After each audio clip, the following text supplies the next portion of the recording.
Hi, this is future me, and Yoda the cat, I think, is down around the corner.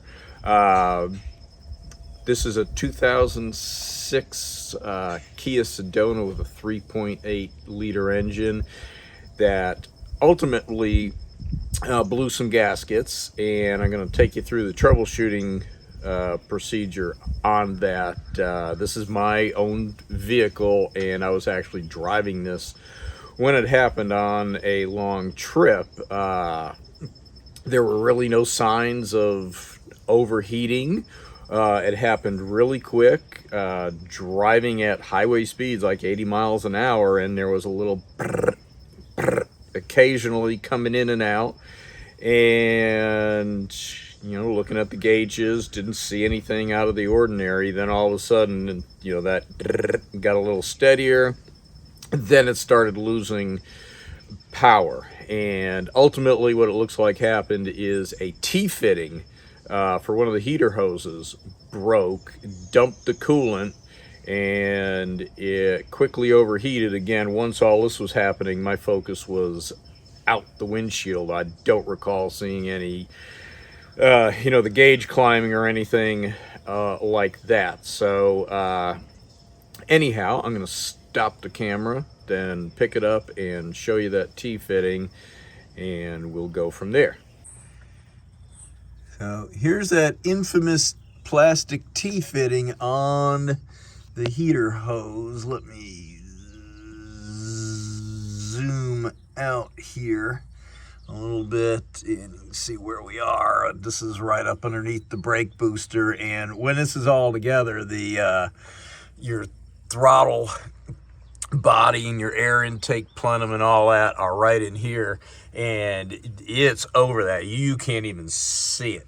But it looks like, I think what happened is that fitting broke, and I think that happened first, and then it dumped all the coolant really quick.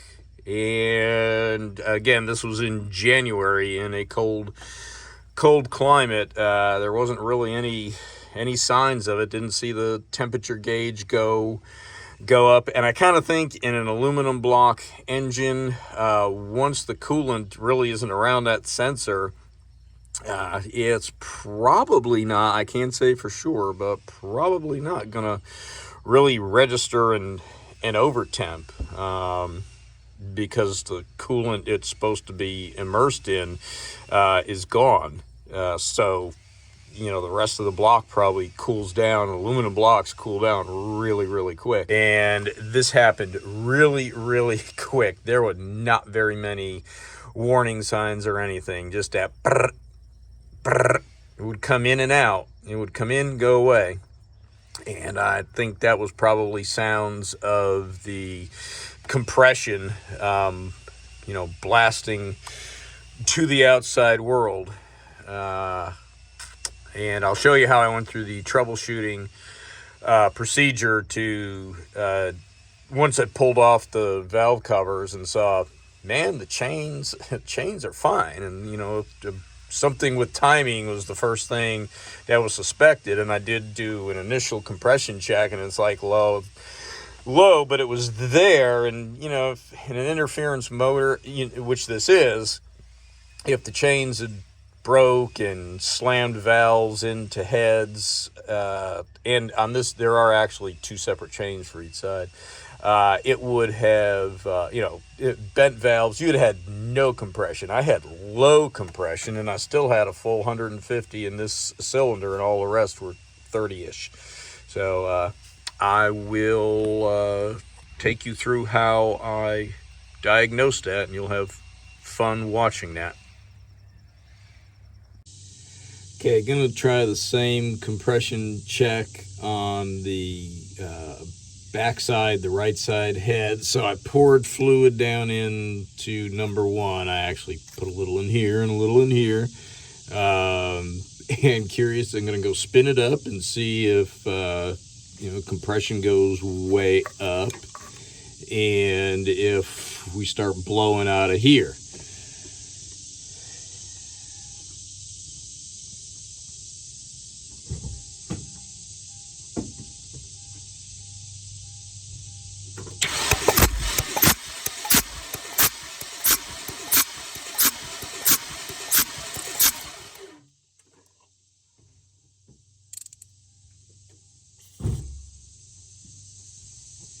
I couldn't see at all what was happening, although I do see my compression went way up, so I'm going to stop this and play it back and see what happened.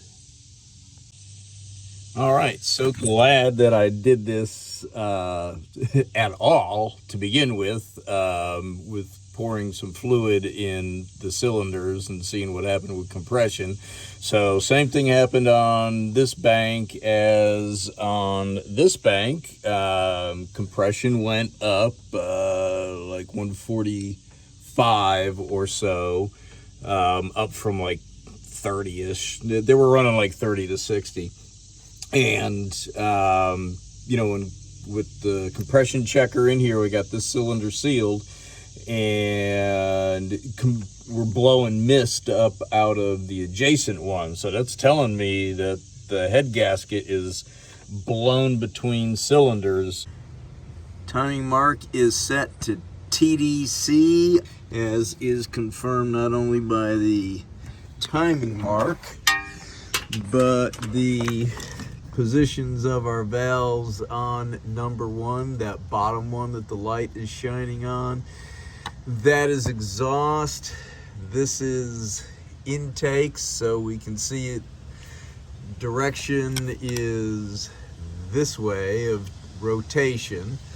So it has finished intake and compression. Our timing marks are, as you see here, on both heads. That's kind of, there's a line that points to the edge that kind of lines up with the edge of the head. So those are all in place. And, you know, this is in here to let me know it, so I could feel it as I was cranking it. And so next event would be, this is top of compression.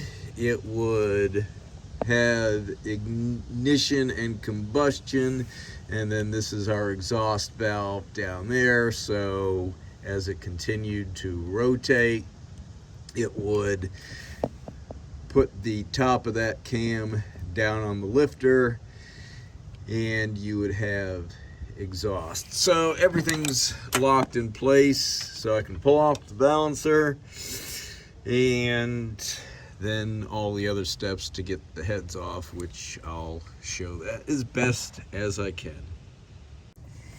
Okay, let's see if the impact will just knock this bolt out of here, the crank pulley.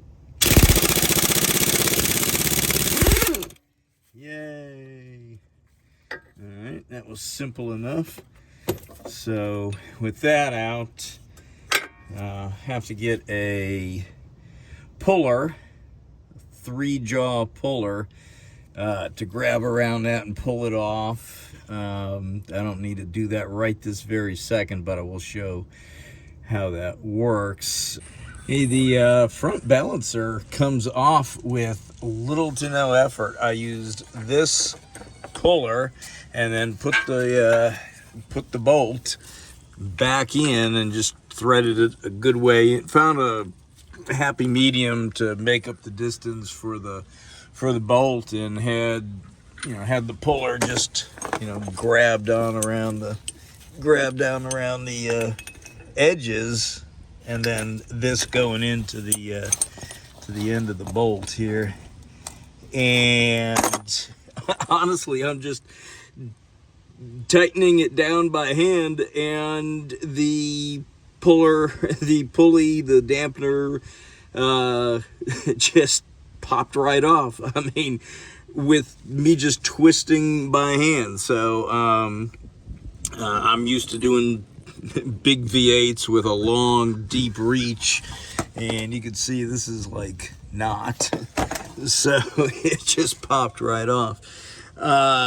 So next are the bolts for the power steering. There's one that's easy to get to in front, and then there's one up behind, up in back. I don't really have a way to point to it, but it comes in from the backside up near the top. And let's see, the alternator up there looks like it's attached to the front cover. The air conditioning compressor might be okay where it is, so I will see what it takes to get those things off and just get them off, and I'll report back and I'll let you know how difficult it was or wasn't, and I'll get these bolts out around the bottom of the oil pan and then around the front, and then brace it up from the bottom and loosen take off the mount on the top, and then should be able to get my front cover off. Front cover is off, and the whole job is really not all that difficult. It's just, do you see all of those holes? Almost every single bolt that you see gone absolutely needed to come out. There's only a few that you can see, this one and this one, maybe that one just go into the cover for the water pump, but most of these are pass-throughs because there's these passages, there they are, and behind here, that is where the water comes in and out of the water pump. So after getting you have to take off the power steering pump, and I'll be pulling it all the way out there. It's just dangling, and I'm going to replace that anyhow. And then the alternator hangs up over there. The cover, after you get all those bolts out, you can see there is actually a lot of room to work on these. It just pops off, and you got to undo that hose right there. And it just pushes out and lifts right up. It is no trouble at all to get out. To get the alternator off, you need to lift up, undo your top support here, and get this fan off on the right side. Get the right side fan off. That will give you enough space to unhook the alternator, which is bolted in two places, down there and down there. And you can see I had a leaky valve cover gasket that did all of that. What else was I was going to... Oh, the clip. The clip for this is a real jewel, and it took me a while to figure out, but this little guy here, that little T-shaped lock pulls... Where is my alternator? So it pulls up out of there. It just pull it out with some needle nose. Kia does a wonderful job of having mysteriously operated connectors, and they use every single method you could possibly use. Some squeeze in, some squeeze, you lift up, and others you pull out this little locking mechanism. And I swear to God, after and I've probably broken a few too, it's after you break them, then you go, oh, that's how that works. So anyhow, the tensioners will come off next. I'm actually going to have to drop the little front oil pan. I've got that wood block and a jack underneath there supporting the engine. So I'm going to take this off, and I want to take that off anyhow. And I see some little debris in there. I want to see what that crud is down in there. So I'm curious to see what that is. Drop this because this little cover has to come off the bottom of the chain, and there's a tensioner there and a tensioner there, so releasing those two tensioners, and I need to be careful because sometimes once they're off, you're never getting that one back on again. I'd replace them anyhow. Here's your timing marks. I'll just show it on this head here. This is on the front leading head, but those line up essentially, and I don't know if I can get the right angle, but that is just in line with the top of the head, and same thing over here. And the rear head has the same. I just can't see it right now, but in better light, all of that is there. So be taking all of that off so the heads can finally come off and we can see what kind of damage we had in between the cylinders on the head gasket. Tensioners and banana guide rails are off. Chains are loose, and this is really no big deal.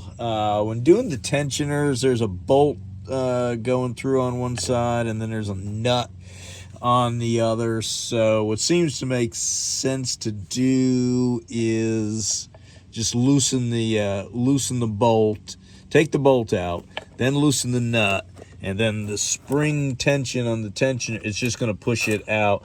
And it looks like there is now I'm not going to worry on these, but it'll matter when I go to put it in. So there's a kind of a ratchet locking device here, which I'm sure is for installation, and I'll worry about when I get to that point, and I'm going to be putting new ones in anyhow. But it looks like this probably comes in a locked position, and then you loosen this screw, and then that releases it. So I'll worry about that when I put in the new ones. The rails, all in all, for almost 250,000 miles, there is some mushy gushy scorching there at the top, and all of them have signs of that. They stayed intact. They didn't come apart. So you got to have something on there that's gonna stand up to the wear, but it's not gonna last forever. And this seems to 16 years and 250,000 miles. I'd say they held up pretty good. And usually that's what fails on these. The chains don't break, just those, either the tensioner conks out or the all that material, backing material on the rails, on the guide rails, just breaks down. They'll crack, and a giant slice goes out. Then it can't get enough tension, and then you have some really bad conditions. So as you can see, chains are all loose, and they're just kind of resting comfortably there. And heads off next.